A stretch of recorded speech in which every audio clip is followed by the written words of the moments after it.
Hi, thank you so much. I truly appreciate the opportunity to have this conversation today. So my comments today will mostly focus on Facebook for two reasons. First, because I worked there.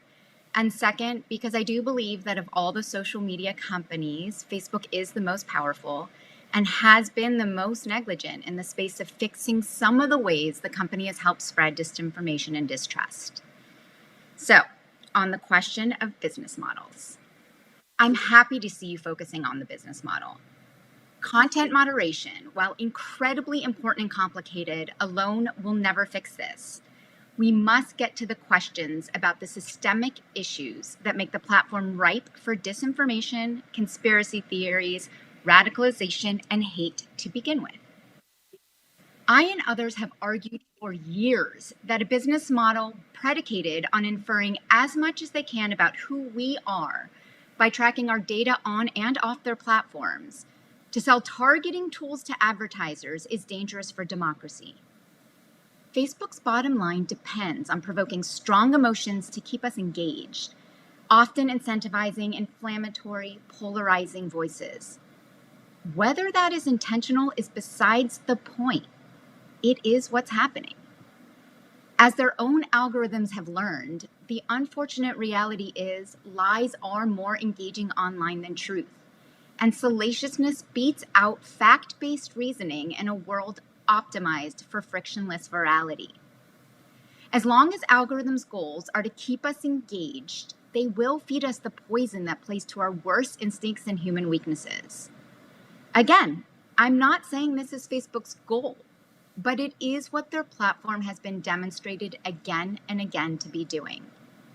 And while none of that is currently illegal, I think most of us can agree that it is not serving democracy well. Now, Facebook would rather have us steer the conversation to be about content moderation, what to take up and what to leave down. Any arguments about the harms this business model have caused have been vehemently denied by companies like Facebook. Most recently by Nick Clegg, who I was sincerely hoping would accept the invitation to attend today and engage in a difficult conversation directly with critics such as myself. But rather than taking any more time arguing yet again about the detrimental effects of this business model, I prefer to focus today on the second part of the question.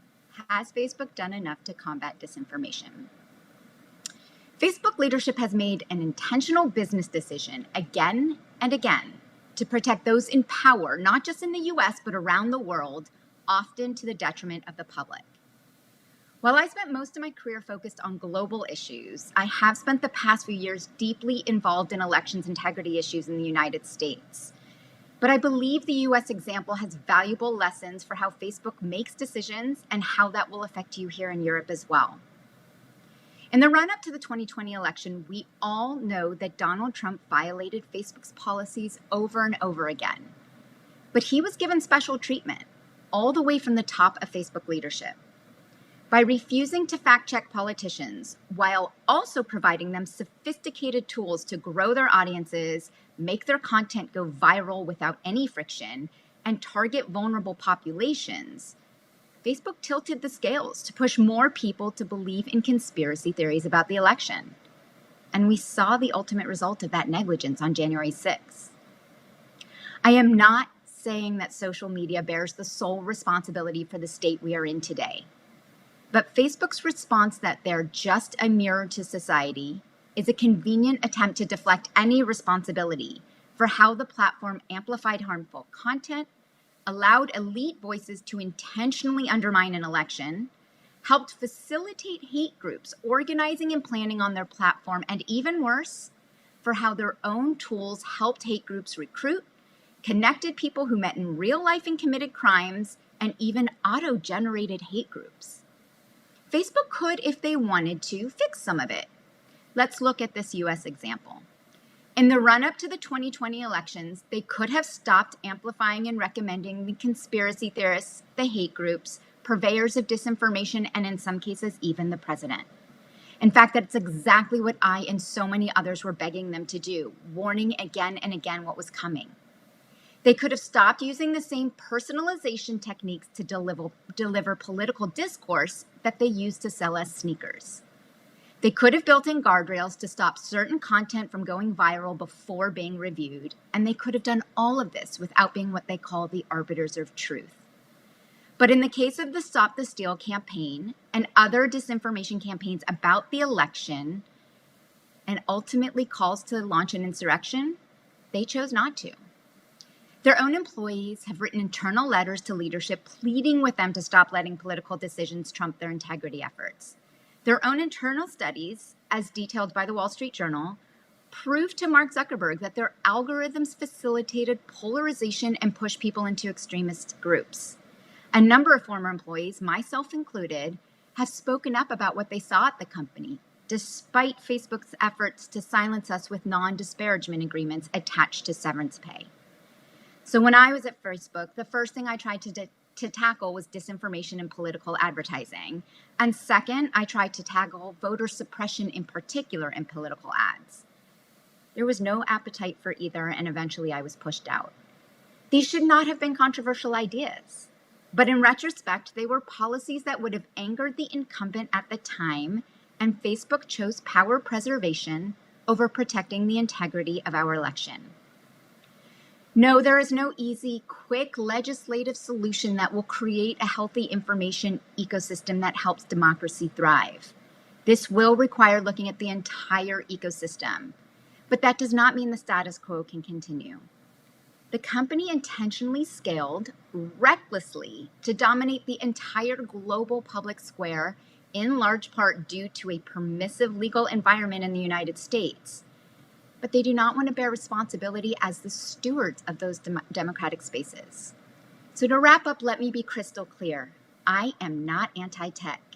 I would never have accepted to work at Facebook if I didn't want to help them do better. And I do actually believe Facebook has done amazing things in the world. I still use the platform. But none of that excuses them from the responsibility for the harms they have also caused. The bottom line is Facebook cannot be trusted to police itself. Until democratic governments demand real transparency and oversight over the company's tools, not necessarily over the actual speech, but over what the company chooses to do with that speech, then we will continue to be at their mercy. And yes, there are trade-offs for every possible solution. But the constant shouting about all the ways you will destroy the internet if the government ever steps in at all is being used to stifle any attempts to figure out how to create smart, whole-of-society solutions to foster a healthier information ecosystem. I know I'm out of time, but I look forward to discussing any of these comments in further detail. Thank you so much. Thank you. I actually really appreciate this conversation. Since leaving Facebook in 2018, I have not had a single Facebook person try to engage with me about these topics. It's usually been a one-directional conversation from figures such as Nick Clegg, and I want these conversations between platforms and the public because I have spent my life defending democracy, and again, I am not trying to shut down Facebook. I just want to help them do better. But I do have a few reactions to some of the statements made today. You know, I heard Ara, and I apologize if I'm not pronouncing your name correctly. I hope I am. Make a similar statement that we've heard Nick Clegg make repeatedly, that it is not in Facebook's interest to show hateful content. And I understand that. Of course it's not in Facebook's interest. And again, I'm not saying that it is intentionally favoring hateful content, conspiracy theories, and the like. But that also begs the question, if it's not in their interests, and yet it has been proven repeatedly that it is still happening, doesn't that in itself prove the point that Facebook cannot regulate itself? Also, you know, there's this point about Facebook not actually being built, or its platform's business model not being predicated on engagement. And I would believe that, except it's still the metric that Facebook reports in their quarterly earnings report. They still report on growing daily active users and monthly active users, and they still grade their employees based on that, according to employees' own statements that have been in the press recently. So I do hope that they truly change that someday, but it doesn't seem to be bearing to be true. Now, one place that I will 100% agree with Ara is that they have stepped up after 2016 to combat foreign influence operations. I will argue they should have done it before 2016. Had they listened to outside experts, they would have. But I applaud the efforts they have taken in that realm since. But here's the problem. Before the 2020 election in the United States, I and many others were saying again and again, you are solving for the crisis of 2016 and not for the problem of 2020, which has become domestic influence operations. And I understand that is much more thorny and difficult to do when you don't want to anger the powers that have the potential to regulate you.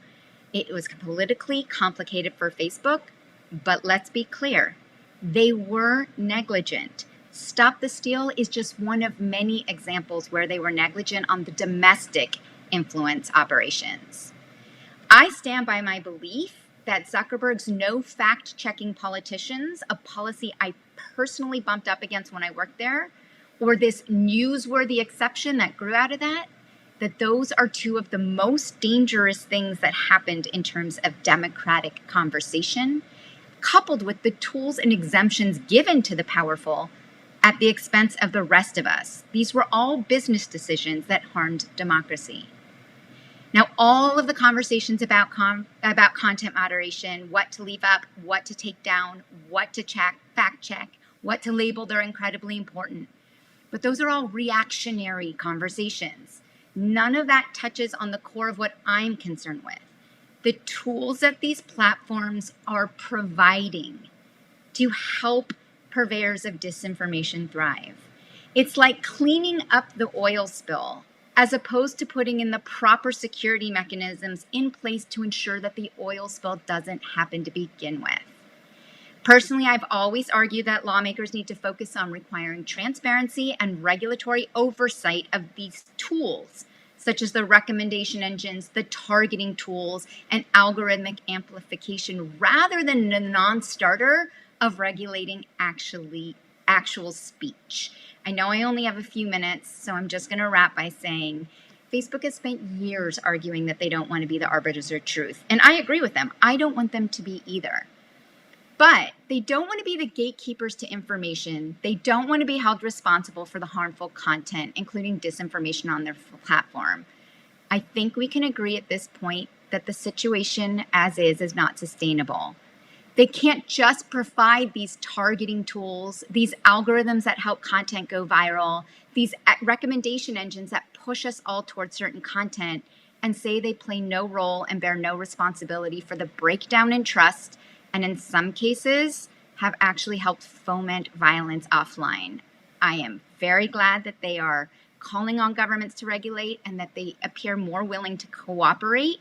I do wish, however, that they would engage more with outside critics who truly want to help ensure that they thrive, that free speech thrives, but that are calling for ways that, whether or not detrimental to their bottom line, can help foster a healthier information ecosystem. Again, this is the first time since I left Facebook in 2018 that I've shared a conversation with a Facebook employee. Thank you. I really appreciate it. I want to clarify one statement. You asked about whether they sell data of their users. And I just want to clarify in response to Ara's response. They perhaps don't sell data directly, but what they do is sell targeting tools to advertisers, and you are able to target people based on the data they collect from you. And I think the most telling, most recent example of why this is troublesome is look at the Global Witness report about what happened with their advertising in Northern Ireland just this past week. They put forth a campaign to target people based on whether they were Catholic or Protestant, based on which side of the street they were on. And they showed images of burning cars and called on people to turn to the streets in Northern Ireland. And Facebook approved those political ads. So I just want to clarify, while they may not directly sell our data, that talking point is actually meant to not let us fully understand that they use our data to sell targeting tools to advertisers. Thank you so much.